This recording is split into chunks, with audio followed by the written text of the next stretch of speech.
Você que é militar, já ouviu falar no general Sun Tzu. Ele disse o seguinte: as oportunidades multiplicam-se à medida que são agarradas. O direito é uma construção. E só aqueles que se empenham em buscar o poder judiciário para levar a sua demanda, para levar o seu direito à apreciação, é que terão êxito nas batalhas. Eu sou Daniela Cristina Magalhães, advogada há 27 anos, e nesse vídeo eu vou te explicar como é que acontece o jogo jurídico e a construção da jurisprudência, do entendimento dos tribunais.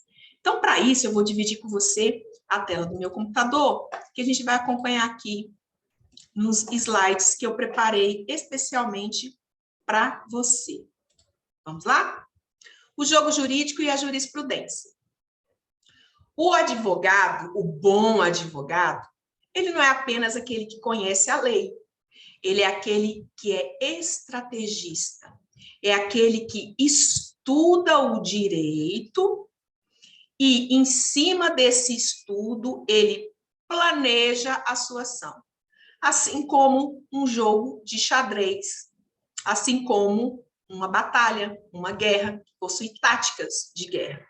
Então, o jogo jurídico, ele começa através de um estudo de caso.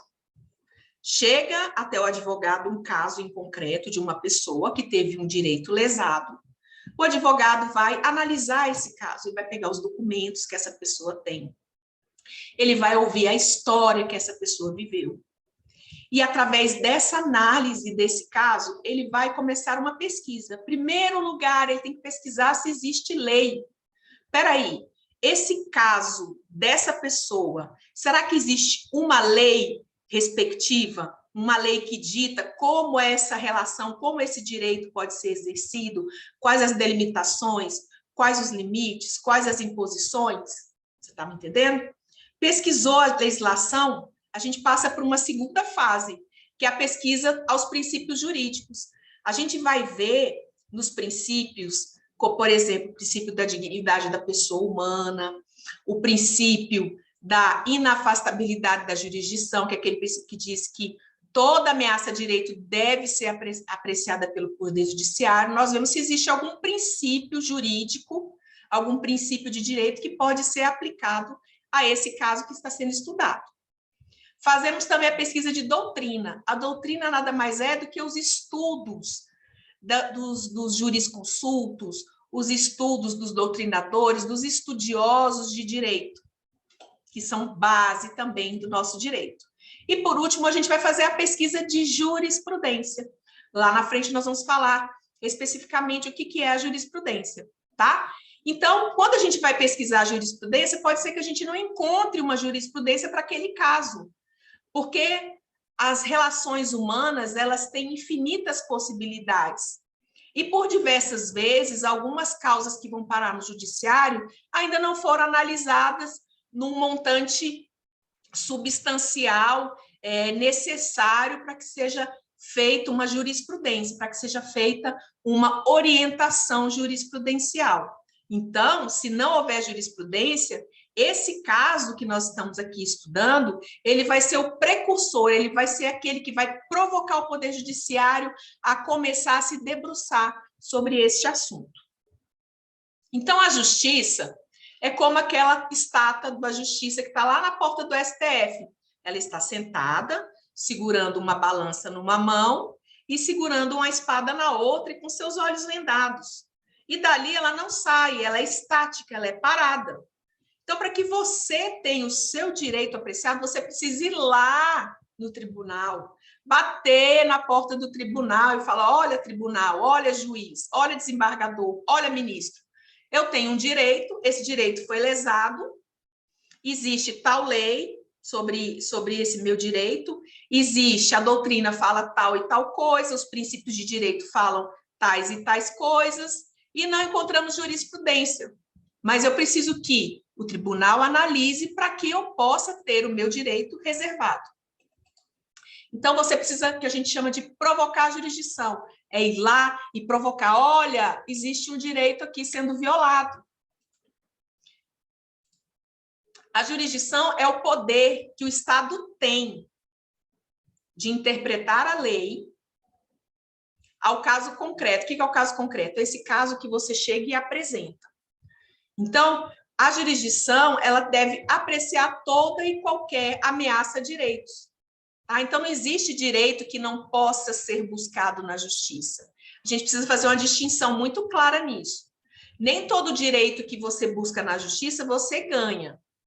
Porém, toda ameaça a direito pode e deve ser apreciada pela justiça. Não existe nenhum direito que o judiciário fale, esse aqui eu não vou analisar. Não existe, porque existe um princípio constitucional que está lá na nossa Constituição do acesso universal à justiça.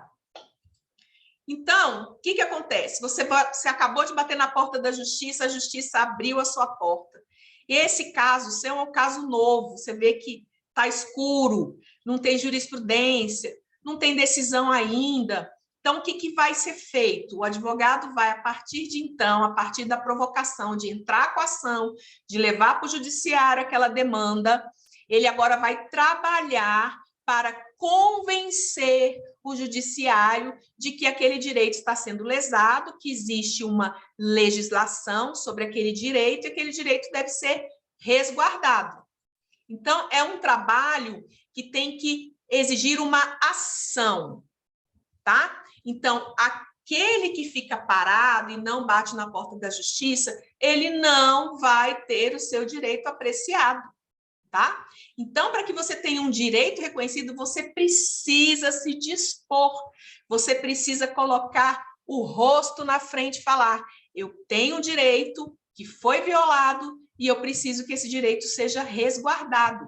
Porque se não for feito nada, nada vai acontecer. Lembra que eu falei que é um jogo, que é uma estratégia, uma tática de guerra? Então, quando um exército quer dominar um território, ele precisa o quê? Atacar aquele território. Não adianta aquele exército ficar parado, olhando para o território, que não vai acontecer nada, precisa ter uma atitude. A atitude, no caso, é a própria guerra. E a guerra você tem que fazer com planejamento, porque se você não planeja, você vai lá e morre. No direito é a mesma coisa. Precisa haver um planejamento. Então, em primeiro lugar, você precisa fazer todo aquele estudo e interpor uma ação. E para cada direito, existe uma ação que corresponda. Existe uma forma de buscar que aquele direito seja resguardado. E o judiciário ele é obrigado a se debruçar sobre aquele direito e dizer se a pessoa tem ou não direito. Então, aí começam os debates. Você está vendo eu aí? E a advogada da parte contrária? É o direito do contraditório. Então, quando você chega no judiciário e fala, olha, esse é o direito do meu cliente, o que o juiz faz? Ele dá vista para a parte contrária. Porque a parte contrária ela tem que vir e falar, não, ele não tem esse direito por isso, isso, isso e isso. Depois que ele diz isso, o advogado que entrou fala, não, ele tem direito por isso, isso e isso. Então, o contraditório é a discussão das ideias. É a parte que se sentiu lesada discutindo com a parte que lesou. Então, nesse contraditório, o que é contraditório? Porque aqui ele fala que sim, e aqui ele fala que não. Então, o judiciário vai vir e vai dizer de quem que é a razão, de A ou de B. Então, o direito é essa construção. Então, não se engane. Quando você entra com ação, a parte contrária ela vem com tudo para desmoronar as suas alegações, e isso faz parte do jogo. Isso é o contraditório, isso é a ampla defesa. A Constituição garante a todos os cidadãos o direito da ampla defesa. Faz parte do jogo. Então, depois que se discute todas as teses, a gente vem parar onde? Na mão do juiz. O juiz vai analisar. Ele vai analisar tudo que foi dito pelo autor, qual a tese desse advogado, qual o fundamento, qual a lei, qual a doutrina, se existe ou não existe jurisprudência, vai analisar os aspectos da parte contrária, né? E vai julgar esta ação. Então, ele tem duas possibilidades. Ou ele dá ganho de causa para o autor, ou dá ganho de causa para o réu. E o juiz, ele se utiliza de quê? Das fontes do direito que a gente falou lá, a lei, a jurisprudência, a doutrina, os costumes, e tem mais um pontinho aqui específico, que é o livre convencimento. Cada juiz tem o livre convencimento. Por isso que nós vemos direitos iguais sendo tratados de forma diferente. É por isso que, nos casos dos militares, uma ação que está sendo entrada em massa, um militar ganha e o outro perde. Por quê? Porque o que ganhou foi o juiz A que apreciou e o que perdeu foi o juiz B que apreciou. Por quê? Porque o juiz ele tem um livre convencimento. Ele pode utilizar dos fundamentos que estão dentro do conhecimento dele para dizer o direito. Por isso que há tantas decisões diferenciadas. Mas significa que, porque um ganhou, o outro obrigatoriamente vai ganhar? Não. Um ganhou, o outro obrigatoriamente vai perder? Também não, tá? Então, isso faz parte do jogo. Quando você ganha ou quando você perde, o que você faz? Você vai provocar de novo a jurisdição, você vai entrar com recurso, que a gente vai falar ali na frente, justamente para rever essa decisão. Então, você vê que é uma construção. Então, uma hora o autor é vencedor, outra hora o réu é vencedor, e existem os tribunais justamente para uniformizar. Peraí, o juiz A defere, o juiz B indefere, o juiz C defere.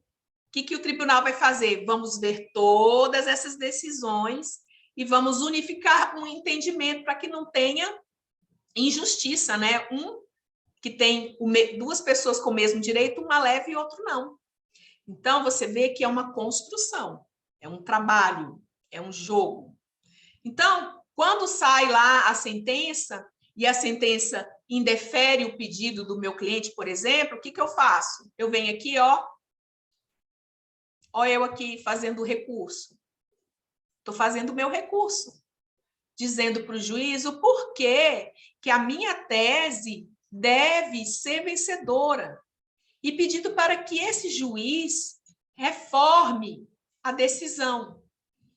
E, nesse caso aqui, não é nem o juiz, é o desembargador. Por quê? Porque quando há o recurso, o processo sai da mão do juiz para ir para uma esfera maior, que é a esfera do tribunal. Então, a nível de recurso, o que faz? Se retira daquele juiz lá de primeira instância o conhecimento da causa, e agora o tribunal, que está um pouquinho acima, vai analisar. Ele vai ver tudo que foi feito, todas as alegações do autor, todas as alegações do réu, vai ver se realmente está de acordo com a lei, se está de acordo com a doutrina, vai ver se está de acordo com a jurisprudência, se existir jurisprudência. Então, você vai sair da mão de um juiz para a mão de 5 desembargadores. É um colegiado. Por que um colegiado? E por que o número 5?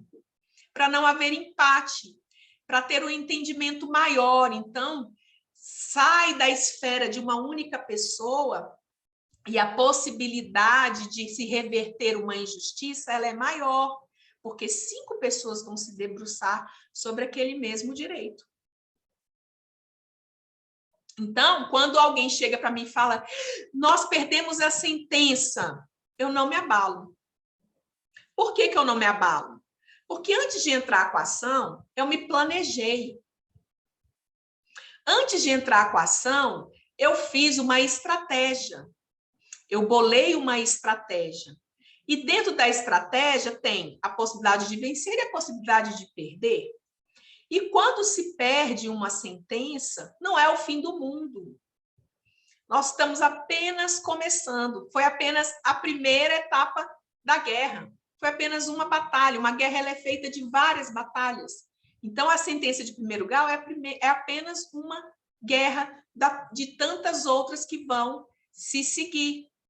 Por isso que eu disse, precisa de um planejamento. Então, quando o cliente vem, doutora, nós perdemos, e agora? Acabou? Não, não é o fim do mundo, não acabou, não é a morte do teu direito, tá?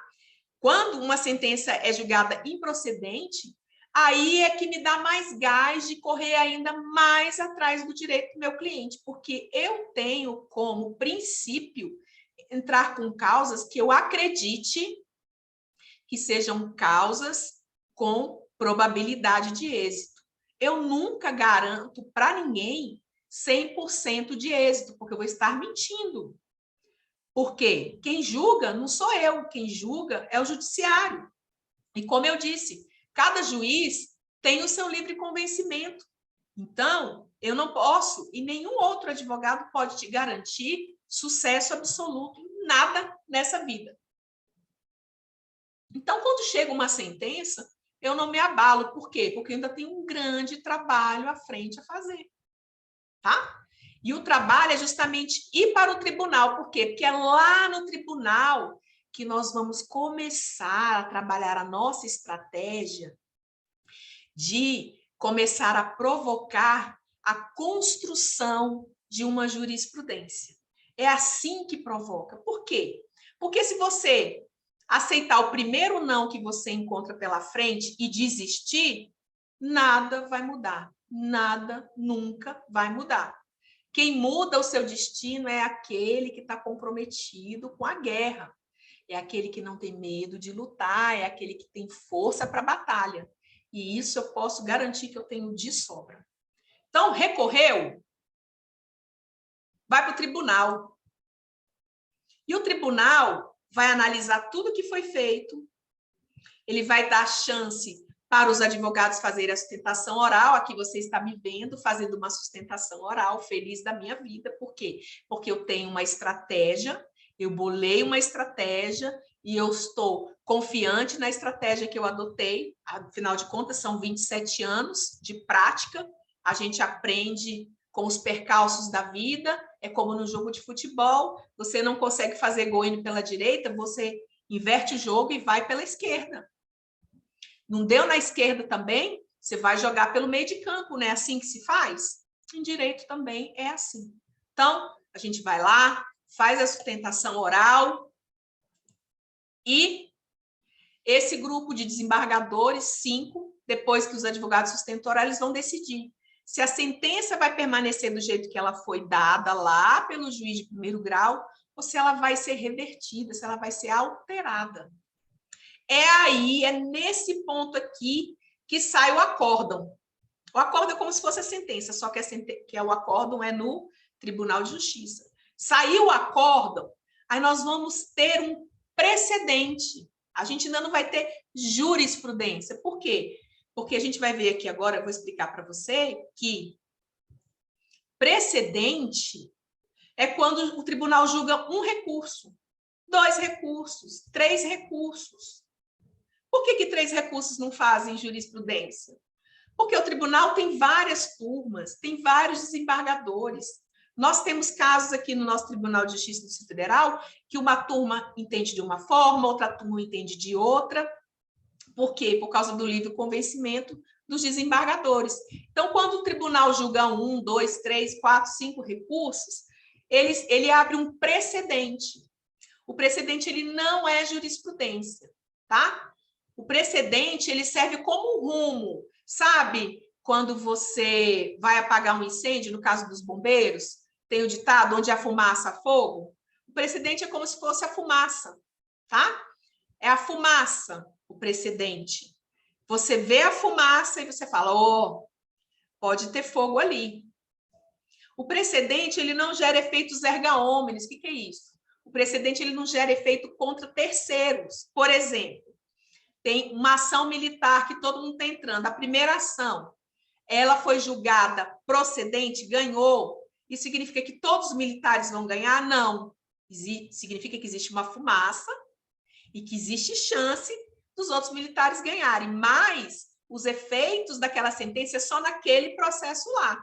Se os outros quiserem ter o mesmo efeito, eles vão ter que fazer o mesmo caminho, percorrer o mesmo caminho, entrar na justiça, e apresentar sua tese, né, etc e tal, tudo que a gente falou até aqui.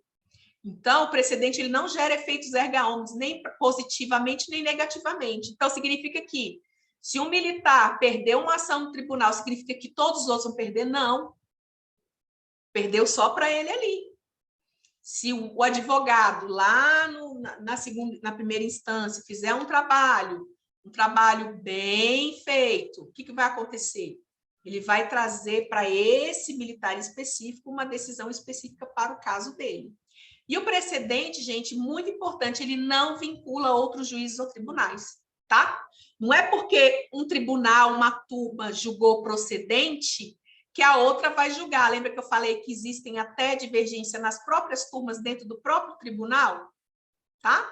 Então, quando alguém vem para você e fala, olha, essa ação é perdida, essa pessoa está falando de forma equivocada.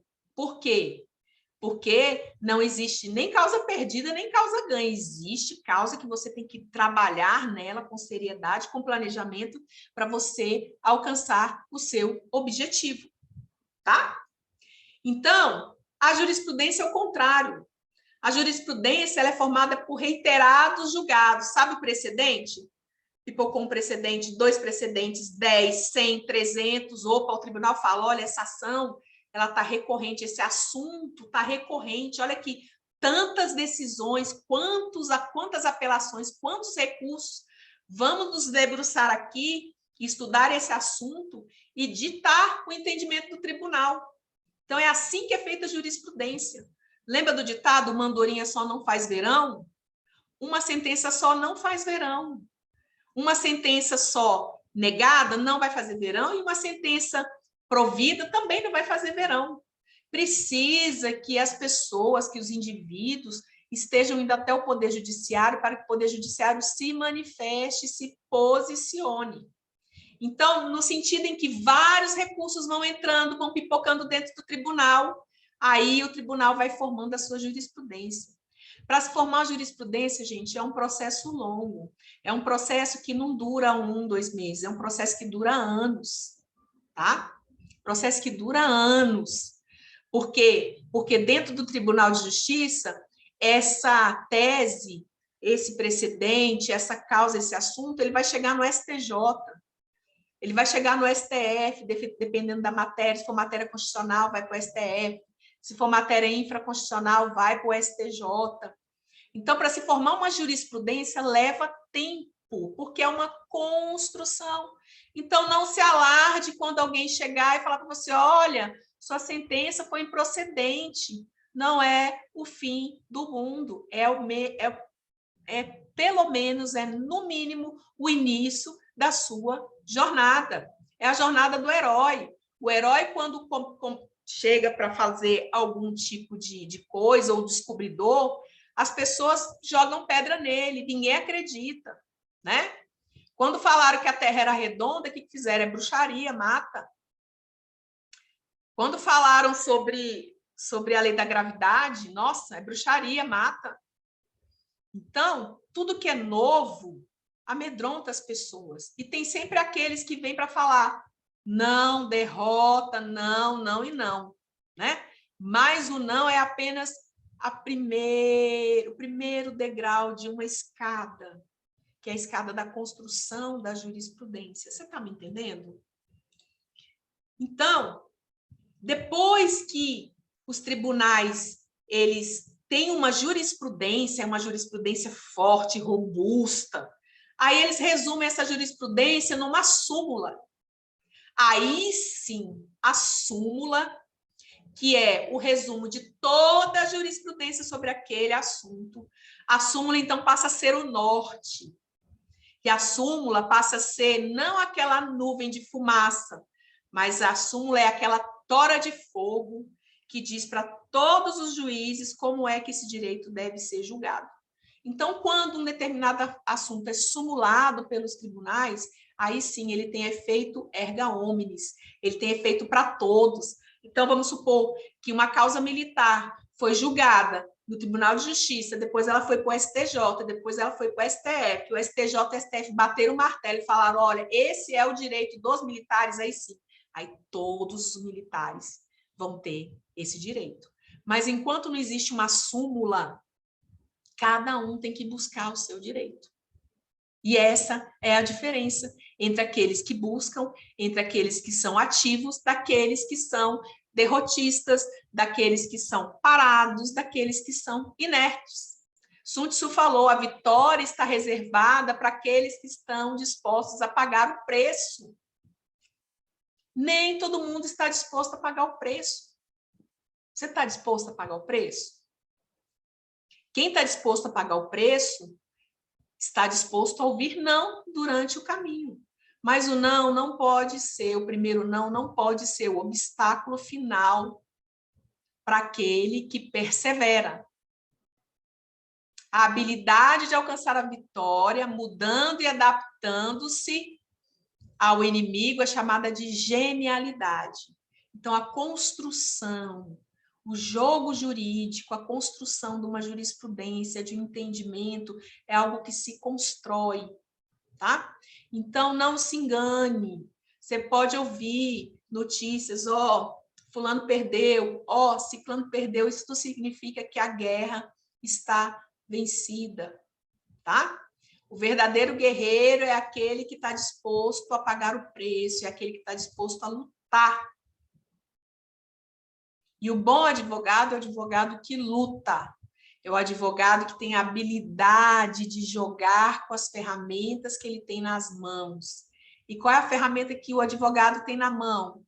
A sua inteligência, o seu conhecimento, a sua sagacidade, a lei, a doutrina, a jurisprudência, né? Então, tudo é uma construção. Quem está disposto a construir, constrói. Quem não está disposto, como diria a música do Raul Seixas, fica sentado com a boca arregalada, cheia de dentes, esperando a morte chegar. Então, eu espero que você tenha entendido como funciona, né? Por quê? Porque você não pode se amedrontar com o primeiro não. O primeiro não é justamente a força que você tem para ir além, para construir algo. E aqueles que se dispõem a construir algo, eles estão pavimentando o caminho para aqueles que estão sentados lá atrás, com a boca cheia de dentes, esperando a morte chegar. Aí cabe a cada um decidir se quer ser herói ou se quer ficar sentado. Então, é isso. Espero que você curta esse vídeo, espero que você compartilhe esse vídeo para aquelas pessoas que você entende que precisam ouvir, tá? Essa é uma explanação do direito como um todo, como a gente constrói, isso aqui vale para tudo. Vale para a causa militar, vale para a causa de família, causa civil, direito do consumidor. O direito, gente, é uma construção, não existe causa 100% perdida e causa 100% ganha, tá? Existe causa que você trabalha e que você ganha. Agora, quando existe súmula, aí, como eu falei, né, a súmula, ela faz lei ali, né, erga omnes. Então, o bom advogado sabe, se tem uma súmula sobre assunto, ele nem se mexe. Mas se não tem, gente, vamos criar. Vamos criar. O mundo foi criado. Não existia nada, no início era trevas. Deus criou o mundo. E o direito, ele é uma criação. Então, fiquem com Deus e até a próxima.